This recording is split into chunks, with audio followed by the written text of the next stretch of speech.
To Those Afraid of Living, a Hubert and Emile story. Written by Kelsey. Read by Arashi. Content warnings include Canon-Typical Violence, cursing, blood, and mentored dismemberment. The War of Shadows was finally over. None would escape the burning, blood-covered ruins of Shambhala, sans Hubert's own team. Watching Talus's head fall to the ground, body severed in two, Hubert could finally breathe. The work was done. Her Majesty could rest easy. Lesser men would have balked at what needed to be done, or perhaps more compassionate would be a better turn of phrase. Hubert could admit that softer sorts were desperately needed to ensure this new era flourished, the sort of people he could never truly hope to understand, with his blackened soul and hands stained by dark magic. He was meant to hurt, to break and destroy, the bloody knife carving a path for Her Majesty. None would know the horrors she and her wife, the Queen Consort Lysithea, had endured. Whatever future the reunited Fodland had before it would be built by the hands of the people, with neither gods nor masters at the helm. If Hubert, dyed red with viscous viscera, grasped the Death Knight's hand in a tight embrace as the city finally fell, there was no one to witness his lapse in judgment. If Yuritsa, just as gory, entwined their fingers and breathlessly sighed, so be it. There were worse fates than sharing a momentary reprieve. Bodies fell, blood rushed like an ocean around their ankles, yet neither had felt quite so at peace. Hubert always assumed he'd vanquished the Empire's enemies alone. Yet this happenstance was pleasant in its own way. To claim it was preferable felt like blasphemy of the highest order, a personal treason to Edelgard's cause. His life was but a tool in her hand, not something to be lived for his own sake. He should atone for this crime. Yet as their hands drew apart, Hubert knew he'd hold his tongue. What's one more secret in the grand scheme of things? Hubert rarely questioned his lady's decrees. At times, her ability to plan ahead surpassed his own. Yet this trip had certainly raised an eyebrow or two. Fodland was truly thriving, perhaps for the first time in a millennia. So why, then, had Lady Edelgard deemed it the utmost priority that he and Emile travel to a small town in what used to be Fargus?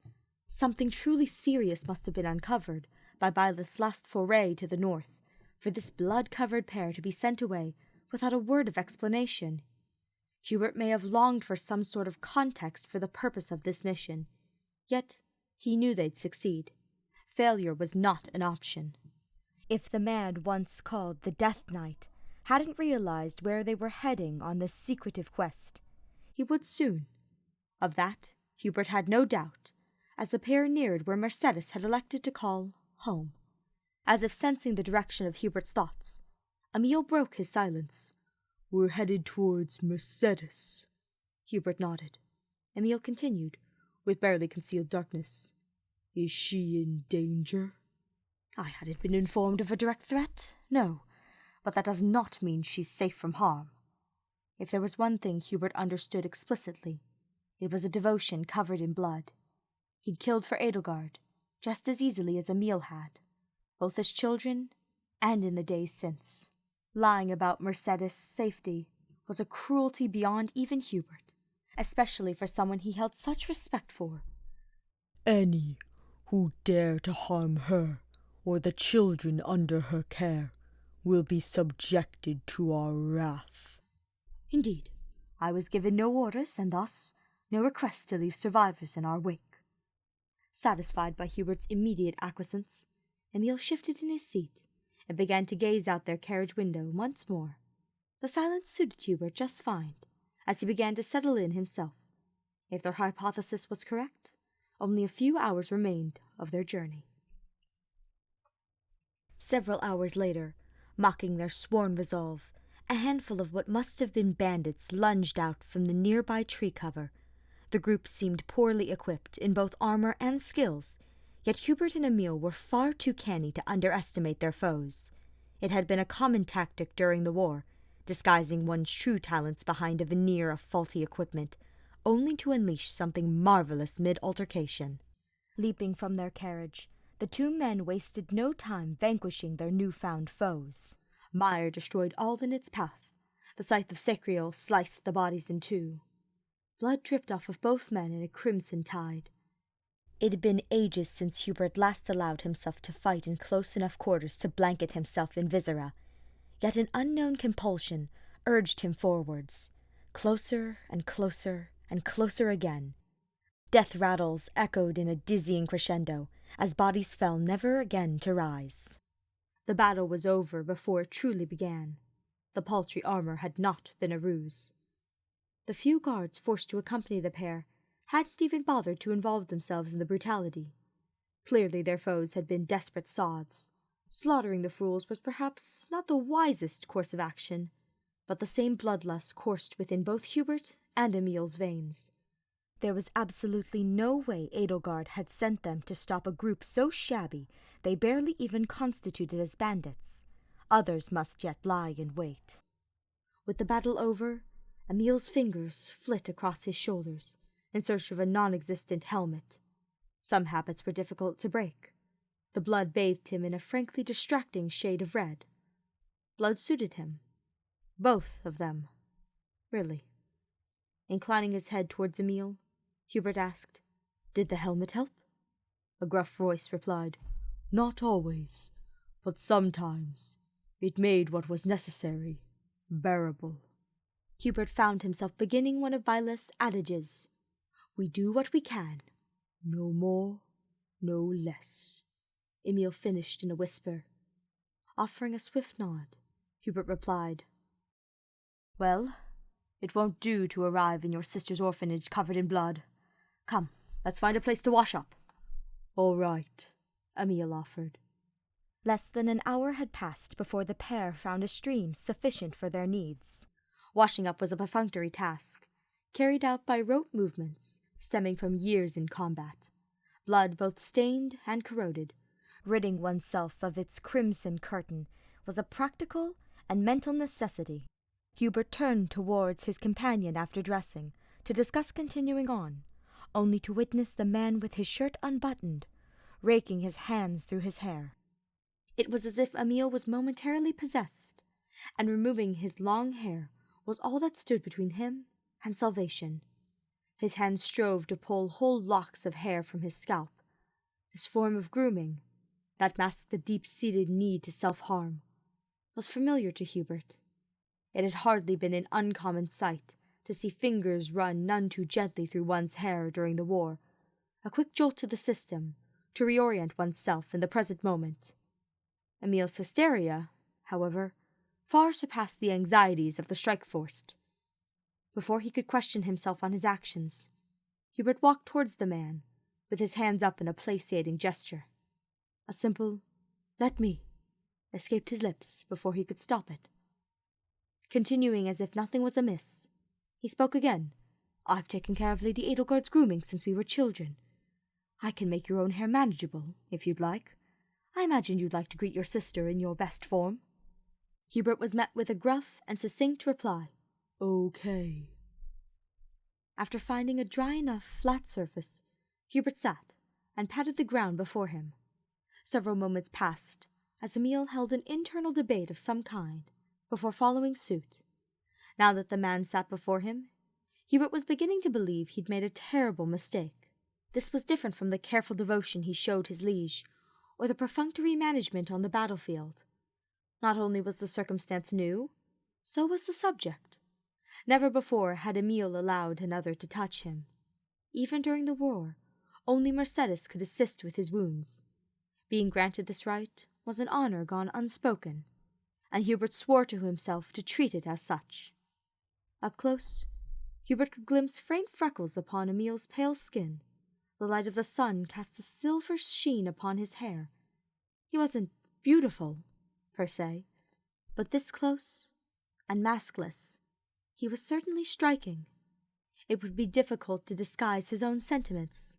Yet Hubert took it as a challenge. He wouldn't let emotions he couldn't quite discern control his actions. A reunion was to be had, and a threat to be vanquished. Nothing else mattered. Nothing. Grateful that his gloves kept the thin strands from gracing his hands, Hubert began cautiously running his fingers through the wet tangles, allowing a slight heat to warm his palms from an intentionally weak fire spell. Hubert utilized his magic to dry and detangle Emile's hair, as his fingers combed the tresses into submission. Emile sighed softly as the heat worked its way into his scalp, releasing some of the tension that plagued him. Satisfied with the level of dryness, Hubert began to braid. A simple style would result in the least amount of questioning from their eventual host, as Emile's lack of interest in self-care was well known. Hubert desired to keep this moment a secret, one he wouldn't divulge unless forced. He was certain his offer to assist stemmed from his own selfish desires for closeness with Emile, rather than a form of altruism alleviating distress. "This is nice," Emile offered, after Hubert finished securing the hair on his crown. Hubert remained silent and focused on his task, working meticulously to prevent even a single strand escaping. He strove to make this a quick endeavor, lest his confused feelings lash out again. This moment had gone in his favor, but the odds the next would follow suit seemed slim to none. Hubert would bask in his solitary moment and the pride of a job well done, then move on. Emile may not put much stock in personal grooming, yet Hubert now found himself dreading a future where he was bereft of an opportunity to assist, positive he wouldn't be given this chance again. And how he wanted a repeated performance deep down in his marrow. He may not be able to voice these thoughts aloud, but he could certainly internally ruminate on their validity. His attempts at expediency proved to be for naught. Hubert found himself slowing down as he neared the tail end of the braid, delaying the inevitable. "Oh, am I interrupting something?" Mercedes cooed from nearby, surprising both men and causing them to jump upright. They were lucky a friend, not foe, found them during their secluded reprieve. "Mercedes, you're all right," Emile exclaimed. Sort of. Grand emotional displays were a bit beyond his capabilities. "Why, of course I am. Don't be silly, Emile. I wouldn't have invited you both to stay here if something was wrong. You deserved a break after all of your hard work. Hello, Hubert. Lovely to have you here." Mercedes offered a smile. "A break?" Hubert sighed in defeat. "It would seem Lady Edelgard sent us on false pretenses." "You wouldn't have come to visit me otherwise. I wanted to know how you're both getting along now that the fighting has stopped." Pacing several steps away, Hubert hissed a reply without bothering to mask his rage. "Just what do you mean by that?" A small frown had settled upon Emile's face at this outburst. Hubert almost felt bad for lashing out. Almost. Emile was surely disappointed by Hubert's reaction. He couldn't possibly share in Hubert's own displeasure at being interrupted and potentially tricked. Perhaps he was also displeased by the state of undress his sister now found him in? Hubert turned towards Emile and spoke again. "Get over yourself. Mercedes has seen you in far worse straits than this. There's no reason to make yourself presentable to greet her. She's clearly already seen you." A soft, breathy laugh that could easily have passed for a sigh escaped Mercedes, and a knowing smirk settled on her face. It didn't suit her. Hubert felt as if he'd been caught lying. An uneasy squelching settled itself in his stomach, a clash of bile and rage. Less than 5 minutes had passed, and already he felt wholly out of sorts. Hubert couldn't even recall the last time such an occurrence had taken place. Perhaps Lady Edelgard's childhood return? "Oh, hush! I came to see if anything had happened, since you were both later than expected," Mercedes replied. "There were bandits. Now there are not," Emile succinctly supplied. Not to be outdone, Hubert offered, "Before I burn them, do you happen to need fertilizer? Bodies can be quite beneficial from what Bernadetta has divulged." Mercedes laughed, genuine this time, as Emile cringed and dusted himself off. The braid left untied had begun to unravel in the state of what Dorothea would surely call artful dishevelment. And what of the children? asked Emile, as his elder sister pulled him into a tight embrace. The woman dwarfed the giant man with her presence and love. The children are having lessons right now. I wanted to greet you both before they started their questioning. Good thing, too. It meant I could look for you without finding extra help. To watch the children, I imagine. I can admit, both Emile and I are more than a little paranoid. At Mercedes' snort, Hubert smirked and continued. If an unknown entity claimed to know you and requested we follow, I have no doubt they'd be dead. We were led to believe you're in terrible danger. Not quite. The misdirection wasn't ideal, but how else were Edelgard and I to convince you to take a vacation? Emile wanted to visit when everything finally settled down. So, it's a two-birds-one-stone situation. Hubert sighed and ran his hand across his face. He could feel the telltale pinpricks of pain behind his eyes, foretelling a migraine to come. This was far from ideal. Had the fear of disappointing his lady not cemented him to the ground, he would have grabbed his luggage and began the arduous task of warping across the continent. Going along with Mercedes and Edelgard's wishes was the wisest course of action. At least for now. Well, we're here now. Lead the way, Hubert muttered petulantly, as he turned to grab his discarded things. Yes, lead on, Emile agreed. Mercedes replied in a manner that offered no room for disagreement. You will enjoy yourselves while you're here. Now, follow me.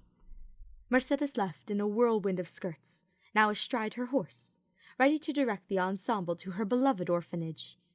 Hubert found a hand in his, as Emile, with a small smile, led him towards their carriage. The warmth from such a subtle touch set his veins alight, body tingling with anticipation from where skin met leather. Hubert felt as if he should say something, yet the moment was too fragile to risk. What if he shattered the tentative peace between them? What if he dashed the hope nestled in Emile's eyes? What if? The end.